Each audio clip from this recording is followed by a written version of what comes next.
Bonjour à toutes et à tous, c'est un plaisir de d'être avec vous aujourd'hui. C'est pas positif avec Déborah. Nous allons parler d'un thème qui peut être familier pour vous ou non, et qui est en lien un peu avec le hacking spirituel qui marche de pair avec le hacking spirituel. C'est le vol d'identité qui mène à l'échange des destinées. En anglais, c'est destiny swapping. Donc, le fait qu'on va parler du vol d'identité, on va parler automatiquement du destiny swapping parce que le vol d'identité mène vers le destiny swapping, l'échange de destinée.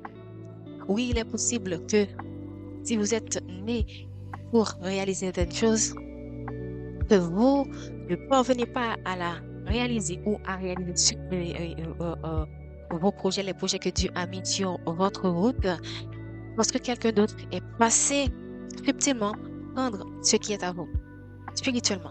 Oui, oui, oui, ça existe. Et cela se fait par le vol d'identité. C'est quoi l'identité spirituelle déjà? Quand je parle de vol d'identité, je parle de vol d'identité spirituelle. L'identité spirituelle, c'est ce que vous êtes. C'est votre essence. Voilà, votre essence vitale. C'est ce que Dieu a mis en vous pour que vous puissiez matérialiser les projets, les choses dans la vie. C'est vos grâces, vos bénédictions, vos opportunités, les relations que vous êtes censés avoir, les personnes que vous êtes censés rencontrer qui vont vous amener vers la réalisation de cette destinée. Et puis, cette personne, lorsqu'il constate que cette fille-là, cet homme-là, je vois qu'il est brillant, je vois qu'il est appelé à devenir un grand médecin, je vois qu'il est appelé à devenir un grand psychologue, elle est appelée à devenir une autrice, une grande autrice, un auteur, ou cette personne est appelée à travailler dans de grosses firmes, mais cette personne estime que cette grâce doit revenir à elle, ou cette grâce doit revenir à son enfant. Qu'est-ce que cette personne va faire? Eh bien, elle va passer chez certaines personnes, des mages, qui font ces choses-là, qui font ces pratiques-là, et elle va faire une échange. Il y a plusieurs moyens pour le faire. OK? Évidemment, du lien que vous avez avec cette personne. Déjà, cette personne ne va pas vous paraître comme quelqu'un qui met ses mains dans ces choses-là. Cette personne, déjà, c'est quelqu'un de votre entourage, ça peut être un membre de votre famille, ça peut être un collègue, ça peut être un ami. Et, cette personne, d'une certaine manière, c'est quelqu'un qui vous connaît ou qui a entendu des choses sur vous. Vous avez au moins fréquenté cette personne une fois dans votre vie. Maintenant, une fois que cette personne va mettre en place euh, ces, ces processus spirituels, eh bien, cette personne, qu'est-ce qui va se passer? Si vous tombez dans ces pièges, si vous tombez, si ce qu'elle a mis en place vous atteint, vous allez voir que votre vie va chuter. Si vous avez un travail, vous allez perdre votre travail. Si vous avez un partenaire, un mariage, votre mariage va chuter. Votre, vos finances vont chuter. Vous allez voir que votre vie va partir en dégringolade alors que cette personne, elle a recueilli vos grâces et elle va monter. OK? Ça, c'est quand ça se fait de manière rapide, sans que même que vous soyez conscient qu'il y a quelque chose, il y a quelqu'un qui est passé prendre tout ce que votre bagage spirituel, votre héritage spirituel est en train de vivre sur votre, votre, euh, votre héritage, je peux dire. Maintenant, eh bien, il y a des personnes qui font soit leur protection euh, parce que leurs parents prient pour elles, ou parce que eux-mêmes aussi sont des gens qui sont très éveillés, sont des gens qui sont très connectés au divin, sont des gens qui sont très connectés à leurs ancêtres de lumière. Il y a des personnes qui sont comme des, comment dire ça, qui sont, j'ai pas envie de dire dur à cuire, mais ce sera plus difficile d'accéder à ces gens que d'autres. Si quelqu'un n'a pas de protection spirituelle, c'est pas quelqu'un qui a pris sa spiritualité au sérieux, dès que cette personne met en place les processus pour vous voler votre destinée, ça va marcher à coup sûr. Mais si vous êtes quelqu'un qui, dès l'enfance, avait pris votre spiritualité au sérieux, même quand c'est pas encore, c'est pas high level, mais vous avez nourri ce lien avec vos ancêtres de lumière, par exemple, les êtres supérieurs, selon votre croyance, que vous croyez en Jésus, en Marie, que vous croyez aux anges gardiens, si vous êtes quelqu'un qui avait de manière régulière nourri, eh bien, ça, déjà, lorsque, aussi un autre aspect que je vais dire, même quand vous ne croyez pas, si dans une vie précédente, vous avez été aussi quelqu'un qui était très spirituel, même quand vous ne croyez pas à la réincarnation, je vais quand même le dire. Si dans votre vie précédente ou même dans d'autres vies précédentes, vous avez été soit un prêtre, soit une prêtresse, soit en fait, une prêtresse, pas nécessairement prêtresse religieuse, ça peut être aussi une prêtresse, quelqu'un qui se connecte, une chamane par exemple. Ça peut être quelqu'un qui est connecté aux esprits. Voilà. Quelqu'un qui a toujours été connecté aux esprits, non seulement de cette vie, mais aussi dans des vies précédentes. Ou bien, quand vous venez dans cette vie, vous revenez encore avec ces connexions. Vous revenez encore avec ce bagage spirituel. Donc, si pour ces acquis spirituels que vous avez eu dans d'autres vies, vous avez été un moine, si vous avez été un prêtre, si vous avez été vraiment quelqu'un qui a toujours été connecté au divin, eh bien, ces personnes vont avoir encore plus de mal à accéder à votre identité spirituelle. Ils vont faire beaucoup et beaucoup et beaucoup d'efforts pour pouvoir y accéder. Mais, dans cette vie aussi, quand, par exemple, vos ancêtres de lumière, vos guides spirituels vont remarquer que vous êtes en danger, bien avant que cette personne commence à s'en prendre à vous, ils vont vous avertir qu'il va avoir un danger. Vous serez averti. Même quand vous ne savez pas quand, ils vont vous avertir. Donc, si cette personne-là, dans le premier cas, la personne a mis ce processus de vol d'identité, de vol de destinée, pour quelqu'un qui n'est pas du tout conscient, n'est pas du tout connecté, n'est pas du tout éveillé spirituellement. Mais dans le second cas, où vous avez quelqu'un qui est très connecté au divin, qui a toujours été connecté au divin, qui est né spirituel. Parce que les personnes qui sont comme ça sont des personnes qui naissent spirituellement. En plus de ça, cette personne a toujours été profondément ancrée dans sa spiritualité.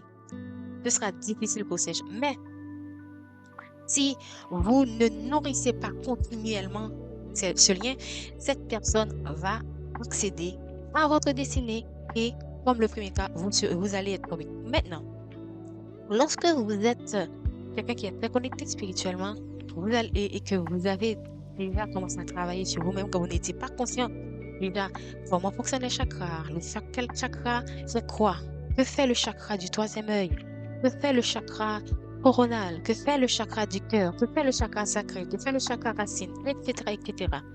Vous allez déjà, si vous avez aussi le don de rêve, vous allez recevoir des messages de vos guides, selon vos croyances, bien sûr.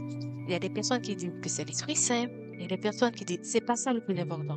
Dans tous les cas, peu importe votre connexion spirituelle, vous allez recevoir que vous êtes musulman. Vous allez recevoir des songes qui vont vous dire, il y a quelqu'un là qui entre dans ton énergie. Il y a quelqu'un qui essaie de faire des choses sur toi. Selon le cas, vous pouvez savoir qui, de même que vous pourrez ne pas savoir. Dans tous les cas, quand vous faites de rêves, par exemple, si vous rêvez que vous perdez vos chaussures, que vous perdez vos vêtements, il y a quelque chose c'est un exemple, hein, sachez que vous pourrez être dans le cas de quelqu'un à qui on est en train de prendre votre destinée, votre identité spirituelle, votre destinée. Si vous êtes aussi quelqu'un si vous voyez par exemple, bon, on est en train de vous donner à manger dans les rêves, les repas de nuit, si on tente de vous coucher les couches de nuit, ça c'est tout un ensemble de cas où vous voyez des gens, de cas où on tente de prendre votre destinée et de passer ça à quelqu'un d'autre. Il y a encore d'autres côtés. Parce que ces gens-là, ça, ce sont des exemples où, dans vos rêves, vous allez voir spirituellement tout ce qu'on essaie de vous faire, mais aussi, vous pouvez voir dans la vie physique, ces gens-là, et aussi, essaient de poser des actions qui vous montrent clairement, qui peuvent vous montrer clairement ou non, selon votre niveau de connaissance, que ces gens essaient de vous faire ce sale coup. Comment? Si vous êtes quelqu'un qui est très proche de cette personne, que cette personne soit votre ami, que cette personne soit les membres de votre famille, même votre mère, même peuvent vous faire ça. Eh bien, vous allez voir que c'est quelqu'un qui est votre ami, cette personne peut, de manière anodine, vous demander de l'argent ou vous demander à emprunter soit votre habit, soit vos chaussures, soit quelque chose, soit vos bijoux, quelque chose qui a votre essence. Et à partir de cela, cette personne va faire ce qu'il y a à faire pour que vous puissiez être capturé spirituellement, être puisé spirituellement et, et pour qu'elle puisse avoir ce qui vous revient. Maintenant, ça, ce sont je sais, vous allez dire, mais est-ce que ces choses horribles existent? Oui, oui, oui, ces choses horribles existent. Maintenant, pourquoi j'en parle? Je pourrais ultérieurement donner plus d'informations à ce sujet, mais déjà, tout simplement, je tiens à éveiller votre conscience pour que vous puissiez comprendre certaines réalités, ok, de la vie spirituelle. Parce que sur cette chaîne, on est là pour parler de spiritualité, on est là pour parler de tout ce qui est positif, de tout ce qui est ombre. Et ça fait partie des choses les plus ombres, les plus cruel, moi, je pense qu'on peut faire à une personne qui est encore vivante. Lorsqu'on vole, pourquoi je dis quelqu'un qui est encore vivante? Parce que d'une certaine manière, lorsqu'on essaie de vous tuer spirituellement, eh bien, dans votre vie, ça veut dire aussi qu'on essaie de vous tuer dans votre vie sociale et dans votre vie physique. Parce que c'est pas des gens qui vous ce sont, moi, en pratique de ma compréhension des choses, je dis que ce sont des criminels spirituels. Voilà. Parce que c'est pas des gens qui vous tuent physiquement, mais c'est des gens qui vous tuent déjà à la racine. C'est même pire, qui vous tuent à la racine.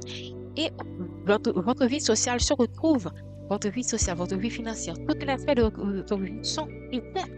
Et vous vous retrouvez dans une vie de merde, excusez-moi, mais c'est une vie de merde au point où vous pourrez avoir envie de vous suicider, de vous en vouloir, au point où vous vous demandez, mais qu'est-ce qui m'arrive? Il y a des personnes qui ont vécu des décennies swapping, des tentatives, pas tentatives, mais qui ont vécu des destiny swapping. Ils se sont retrouvés à dormir à la rue sans comprendre ce qui se passait.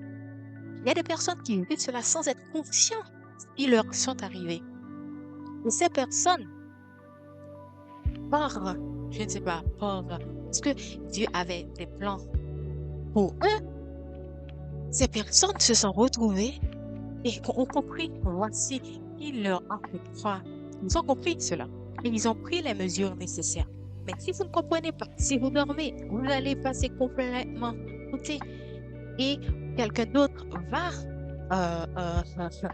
comment dire ça, euh, profiter pleinement de tout ce qui vous revient et même, peut même donner à ses enfants ce qui vous revient et vous vous retrouvez sans rien, incapable de fonder un foyer, incapable d'avoir un mari, et même au point de tomber gravement malade. Parce que quand il vous puise votre essence vitale, vous pouvez mourir. Ok, là j'ai dit beaucoup de choses. Et je vais essayer de me calmer un peu parce que moi, quand je parle d'un sujet qui m'emballe, eh bien, je ressens beaucoup d'énergie. Maintenant, on a vu tout ce qu'il y a derrière le vol d'identité, le vol de destinée. Maintenant, comment s'en protéger? Moi, je le dis toujours. C'est mettre corps qui veille corps, avant tout. Et donc, je pense avoir dit la même chose à plusieurs reprises, dans plusieurs vidéos. Votre éveil spirituel est la clé. Parce que c'est là. C'est parce que vous devriez. Si quelqu'un subit, si ces gens-là arrivent au processus complet de destinée shopping de luxe, c'est parce que vous êtes complètement endormi. Et il y a des gens qui en meurent. Parce que lorsqu'on vous suce votre essence vitale, eh bien, vous allez mourir. Maintenant, qu'est-ce qui se passe quand vous êtes éveillé spirituellement? Eh bien, ça va devenir un combat jusqu'à la fin de votre vie. Oui, oui, oui. C'est la triste réalité pour les gens qui sont éveillés spirituellement, ok, et qui ont déjà, et à qui on essaie de leur prendre leur héritage divin. Ce sont des gens qui vont combattre, parce que bizarrement, ces gens-là, lorsqu'ils mettent la main sur quelqu'un, Ils le lâchent difficilement, hein. Donc, comment se protéger de cela? Premièrement, votre réveil spirituel. Si vous êtes quelqu'un qui avait l'habitude de prier une fois, quelquefois, eh bien, prenez l'habitude de le faire chaque jour, matin, midi et soir. Si vous êtes quelqu'un qui fait de la méditation un jour comme ça, faites-le régulièrement, chaque jour. Parce que c'est votre connexion avec l'au-delà. C'est votre connexion avec les êtres supérieurs. Moi, je dis êtres supérieurs parce que je considère toutes les religions, parce que ça existe dans toutes les religions, c'est cette pratique-là. Je considère toutes les religions, d'accord? Donc, c'est le fait de rester constamment connecté à vos guides qui vont régulièrement euh, vous, vous donner des informations, vous protéger, ok? Faites aussi des offrandes. Faites des dons à l'orphelinat. Parce que quand vous faites des dons, quand vous faites des offrandes, vous incitez ces êtres supérieurs à vous protéger. Hein. Et aussi, continuez. Alors, quand vous êtes dans l'éveil spirituel et que vous pratiquez de plus en plus la prière, la méditation, l'étude des bibliques, par exemple, selon si vous choisissez de le faire, bien, vous augmentez votre muscle, votre force spirituelle. Et si vous augmentez votre force spirituelle, vous prenez soin de votre alimentation, vous faites de plus en plus de choses qui vous permettent de grandir spirituellement. Vous allez voir qu'ils vont vous combattre. Ah oui, ils vont vous combattre. Il y a un aspect que je dois encore dire de cette histoire. Ils vont vous combattre sérieusement. Si ces personnes-là voient que vous êtes quelqu'un qui est difficile à combattre, ils vont essayer de vous atteindre aussi socialement. Qu'est-ce que ça veut dire? Ça veut dire que ces personnes vont essayer de ruiner votre réputation, de vous désigner de la pire des manières. Étant donné que ce sont des gens qui veulent vous tuer spirituellement et qui se battent pour vous tuer spirituellement, ils vont essayer de s'en prendre à vos relations, d'enquêter sur vous, de savoir qui vous êtes, qui sont vos amis, de qui vous êtes proche, et même essayer comment dire ça, atteindre ces gens qui vous sont proches pour être beaucoup plus dans vos intimités. Quand je dis intimité, c'est de manière large. Parmi les gens qui vous sont les plus proches, ce sont des gens qui ne vont pas avoir aucune gêne pour s'aider à ces personnes que vous connaissez depuis l'enfance, depuis bébé, quoi. C'est une petite blague, mais c'est juste pour vous dire à quel point certaines personnes peuvent aller loin lorsqu'ils veulent vous atteindre. Et s'il vous plaît, ces gens-là qui sont dans vos, qui font partie de vos entourages, ne les en voulez pas. C'est pas nécessairement des gens qui comprennent ce qui se passe. Vous avez eu assez d'éveil pour comprendre, voici leur objectif. Vous avez été informé par vos guides, vous êtes connecté spirituellement, vous savez. Mais ces gens-là qui sont vos proches, il se pourrait même quand vous leur dites, voici ce que vous vivez, mais ils vous prennent pour une folle ou bien pour un fou. Ils ne vont pas comprendre que eux-mêmes, sans le vouloir, ils contribuent à la destruction de votre vie. Donc, et on va quand même entrer dans ce qu'on doit faire pour se protéger. OK? Donc, ce sont des gens qui vont s'insérer dans vos relations, dans vos amitiés, même dans votre mariage, pour saper, parce qu'ils voient qu'ils ne peuvent pas vous atteindre suffisamment spirituellement, alors ils vont dans le social, salir votre nom, salir votre réputation, à vous atteindre sur tous les plans, à tous les niveaux. Bref.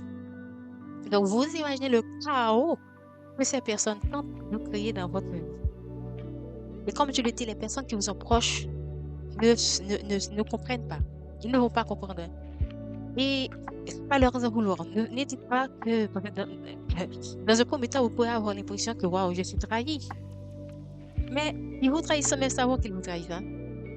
Ils disent des choses et ils disent des choses sur vous, peut-être à quelqu'un, à un ami, et cet ami-là à qui ils disent ces choses, ne sait même pas quand cet ami va parler à une autre amie et d'ami en ami, ces gens vont avoir suffisamment d'informations pour soit faire passer des informations sur vous, soit avoir des informations sur vous, selon leur plan. C'est pour vous dire la manipulation complète, complète et machiavélique de certaines personnes lorsqu'ils sont décidés à nuire votre vie, à troubler votre vie. Maintenant, comment se protéger? On a déjà commencé l'éveil spirituel, les pratiques. Maintenant, socialement, comment se protéger? Ouvrez vos yeux sur votre entourage. Si vous avez quelqu'un vraiment qui comprend, ne va pas trouver bizarre, ou bien ne vous trouve pas bizarre, soit que cette personne connaît cette réalité, soit que cette personne est aussi spirituelle et comprend aussi la réalité que vous décrivez. Si vous avez cette chance, hein, pas tout le monde qui l'a, alors prenez cette personne comme conseiller, je ne sais pas, parlez-lui, parce que par moment, vous pouvez vous sentir épuisé dans cette lutte, parce que c'est une lutte, et vous allez vous sentir très seul.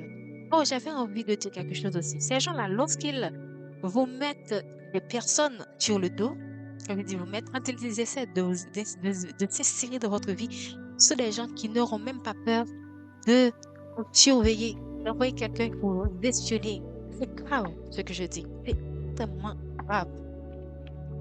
Donc, si, alors je reviens quand même à comment se protéger socialement. Déjà, surveillez votre entourage. Parlez de votre réalité à des personnes qui vont comprendre que vous vivez. Parce que c'est pas tout le monde qui va comprendre que vous êtes quelqu'un de spirituel. Vous voyez des choses que les autres ne peuvent pas voir. Vous voyez déjà à des milliers de kilomètres le pont machiavélique de certaines personnes, mais alors que ces personnes-là, ben, ils ne comprennent pas ce que vous traversez. Ne les en voulez pas. Si vous avez trouvé quelqu'un comme ça, alors vous êtes chanceuse ou chanceux. Si c'est pas le cas, alors c'est pas grave. Vous allez quand même trouver des moyens pour comment dire, des moyens pour faire face à cette situation. Ok. Maintenant, que se passe-t-il si vous vous retrouvez seul? Cherchez, déjà demandez à vos guides de vous aider, ils vont vous aider, c'est sûr. C'est sûr, je vous garantis que c'est sûr. Ils vont vous guider vers des personnes, même quand ces personnes se trouvent à des milliers de kilomètres de d'autres pays. Vous allez trouver des personnes qui vont vous guider parce qu'il y a des personnes qui ont traversé ces situations, qui les ont vaincues et qui savent comment vous aider. Que ce soit lorsque vous faites des rêves de couche de nuit, lorsque vous faites des rêves de repas de nuit, comment vous défendre, comment faire en sorte que vous ne vivez plus ces cauchemars, par exemple.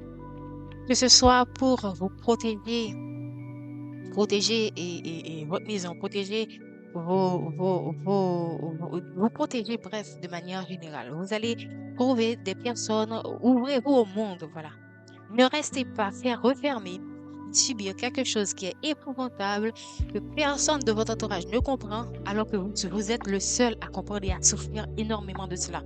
Ouvrez-vous au monde, cherchez, recherchez, demandez jusqu'à ce que vous trouviez une porte de sortie pour vous aider dans votre combat.